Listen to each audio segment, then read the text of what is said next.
Pour garder Chat in the Box aujourd'hui avec Lieve Daniels de Imagine Travel. Lieve, bonjour et bienvenue. Oui, bonjour Eric, merci de m'avoir invité. Avec plaisir, Lieve. Et Oui, l'Italie, bien sûr, c'est une destination énormément fréquentée par des croisières, donc idéal pour proposer des programmes oui, avant et ou après la croisière. Euh, Tu nous as préparé quelques régions. Laisse-nous commencer avec Rome et son port Civitavecchio. Qu'est-ce que tu peux nous dire sur cette ville et sa région? oui. Rome, quand on arrive dans le port de Civitavecchia, euh, le port se situe à 80-85 km de Rome. Donc, en une heure et demie, on arrive dans le centre-ville de Rome. Rome, c'est comme Venise, hein. Tout le monde connaît Rome, tout le monde, même si on n'a pas visité, on connaît quand même les monuments principaux de la ville. Euh, les gens qui, avant ou après une croisière, aimeraient rester à Rome, je conseille quand même de rester au moins 4-5 jours à Rome parce que c'est une ville pas énormément vaste. Le centre historique, dans le centre historique, on peut faire tout à pied. C'est le très grand avantage de Rome. Il y a d'ailleurs pas beaucoup de lignes de métro, c'est pas comme Paris, par exemple.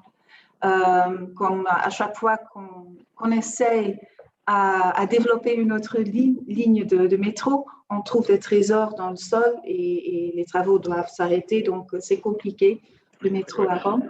Mais on n'en a pas vraiment besoin. Mais prenez le temps, quand vous êtes à Rome, de profiter des belles places comme Piazza Navona, Piazza della Rotonda, la petite place devant le Panthéon. Mhm. Euh, ou bien, si vous n'avez pas envie de rester dans le centre-ville de Rome, partez dans les collines. À 20 km de Rome, il y a Frascati, une très belle ville qui fait partie des Castelli Romani, les châteaux dans les environs de la ville de Rome, et une ville qui est aussi connue pour son très bon vin blanc, le Frascati. Donc, oui, excellent. Commencez ou finissez votre croisière à Rome, à Civitavecchia, et avec un petit city trip dans la merveilleuse ville de Rome. Et voilà. Une région moins connue, c'est la région dans le sud du pays, donc Puglia ou les Pouilles. Le coup, oui. Voilà, c'est ça. Qu'est-ce que tu peux nous dire sur cette région, Liv? Oui, c'est une de mes destinations, une de mes régions italiennes favorites. C'est pas une région qui est fort touristique, pas encore, même si ça évolue. On a vu l'évolution surtout les 10 dernières années. Pourquoi j'adore la Puglia? C'est une région qui a jusqu'à maintenant pu sauvegarder son authenticité. Mhm. Tout le monde connaît, je crois, les Trulli, hein, i Trulli, il La petite Trullo, maison, oui. la petite maison blanche avec le toit en pierre qui est devenu plus ou moins le symbole des Pouilles. On peut loger dedans. Il y a des hôtels qui ont une partie, même toutes les chambres, dans des Trulli. C'est très charmant, bien évidemment. La ville la plus connue pour les Trulli, c'est Alberobello, dans la très belle vallée d'Itria. Et dans cette vallée, on voit les Trulli partout, séminés par les camps, des Trulli qui sont habités, qui ne sont pas habités. Et même dans la ville d'Alberobello, ce n'est pas un musée, mais les gens y vivent. J'ai visité une fois la grand-mère d'un copain à moi, et elle habite dans le centre-ville d'Alberobello, dans 3 ou 4 trullis collés. Un trullo, c'est sa cuisine, l'autre, sa chambre à coucher. C'était marrant de visiter une vraie maison comme ça. En plus, on peut loger dans des masserie. Les masserie, ce sont des vieilles maisons de campagne, souvent avec un très grand jardin, avec beaucoup de terrain. Et les derniers, surtout 20 ans, beaucoup de masseries se sont transformées en hôtels, de très charmants hôtels. grand design, moderne. C'est vraiment, ça vaut la peine de loger dans une osteria.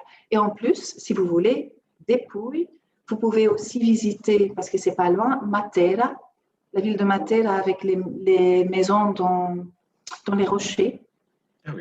La ville qui a été décor film dans le passé et dans le futur, parce que je viens de savoir que le nouveau film de James Bond, qui sortira à la fin de cette année-ci, une partie a été filmée à Matera. Ah d'accord. Ouais. Oui, oui. Donc, Et en plus, il y a certainement aussi un vin à déguster dans cette région. absolument. Le Oui, Primitivo, la région du Salento. Oui, oui. Et le vin et la gastronomie. oui, oui, oui. Ça vaut vraiment le coup. On termine notre petit tour en Sicile.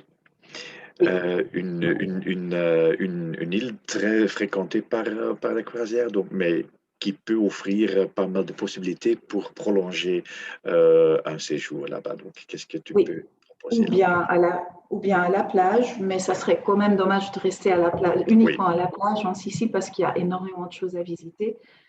Mais la Sicile, c'est une partie unique pour moi en Italie. C'est pas non plus l'italien quand on pense à l'italien typique, c'est celui qui parle beaucoup, des gestes, qui est très ouvert. Le sicilien est différent. Il est plus fermé, il a besoin pour voir s'il peut faire confiance en toi, s'il peut avoir confiance en toi. Mais j'aime beaucoup les Siciliens, j'aime beaucoup la culture. Il ne faut pas non plus oublier que les plus beaux temples grecs se trouvent en Sicile. en Sicile, oui, oui. Ok. Oui, Agrigento, Selinunte. Puis il y a des villes charmantes. La capitale Palermo vaut vraiment Oui, la peine de visiter. oui. C'est une très belle ville. Bah, l'idéal en Sicile, c'est toujours, par exemple, quand vous arrivez dans le port de Palerme, de faire un circuit, de rester quelques jours à Palerme, de faire un tour de l'île et de finir de l'autre côté de l'île, à l'est, à Catane, et de repartir de Catane ou l'envers. Si vous arrivez à Catane, de repartir de Palerme. Si vous voulez un peu de relax, il y a la très charmante ville dans le nord-ouest de l'île de Cefalù. Il y a un très beau parc naturel aussi dans cette région-là, les Madonie. Et un paysage unique en Sicile, c'est aussi dans l'ouest, la partie occidentale de l'île, c'est la région de Trapani et de Marsala. Trapani qui est connue pour les salines et les moulins. C'est très typique, c'est beau, c'est très photogénique aussi, cette région-là. Et puis de l'autre côté, bien évidemment, il y a la ville de Taormina, qui est très connue avec son théâtre grec romain aussi. Et même la ville de Catane vaut vraiment la peine de visiter. L'Etna, bien évidemment, c'est une île très, très riche au niveau de culture, de mosaïque, de restants de la culture grecque romaine. Oui, Ouais. oui, oui. Donc, une chose est très sûre, tu es de toute façon très amoureuse de l'Italie. Et Ça, en tout cas. voilà. Et je veux terminer avec tout à fait une autre chose. Quel est ton plat préféré, plat italien préféré? Ouh, Oh, il y en a beaucoup, hein. oui. Une chose que j'aime beaucoup, c'est les. Non, je vais dire une autre chose. Un plat que j'ai vraiment typique, il est sicilien. Euh, je crois que beaucoup de gens connaissent la pasta alla norma avec les aubergines. Mhm. Et en Sicile, on fait la testa di moro. La traduction serait la tête d'un noir. Donc, Mhm. c'est une aubergine vidée et puis remplie avec une pâte comme pasta alla norma. Donc, l'aubergine qui a été vidée et puis on remet la pâte dedans. Oui, Mais d'accord. c'est un plat qui me vient comme ça, mais j'ai la chance d'avoir une très bonne copine qui habite en Pouille. Et à chaque fois, quand je suis chez elle, elle prépare des plats, elle prépare des focacce. Et puis j'apprends, et je rentre chez moi et j'essaie de faire la focaccia aussi bonne, mais c'est difficile. Ok. Bah, de toute façon, un grand merci d'avoir nous inspiré pour partir en Italie et pour prolonger donc une Ouais, il croisière y a en encore Italie. une chose, Eric, si Oui, je peux ajouter ça, parce oui. que j'ai pas dit, on offre des voyages pour des voyageurs individuels, Hmm. mais aussi pour les familles. Donc, imagine à une ligne de produits qui s'appelle Imagine for Kids. Oui, Et ce sont des voyages qu'on fait pour les familles. Donc, pas avec beaucoup d'activités, mais des activités qui sont intéressantes aussi bien pour les parents que pour les enfants. Donc, des défis oui, comme des parcours à hauteur ou aussi des leçons de cuisine. Euh, parce que c'est pas tellement difficile de faire une pâte, c'est gai aussi pour les enfants. Et important à savoir aussi, c'est que nous avons un département pour des groupes et des incentives. Donc, tout sur mesure, tout oui, ce que vous voulez en Italie, en Europe et en Asie, euh, vous trouvez chez Imagine. voilà. Ok. Un grand merci et de toute façon, à bientôt, Olive. Oui, à bientôt. Merci beaucoup. Bonne journée, Eric. Bonne journée, au revoir.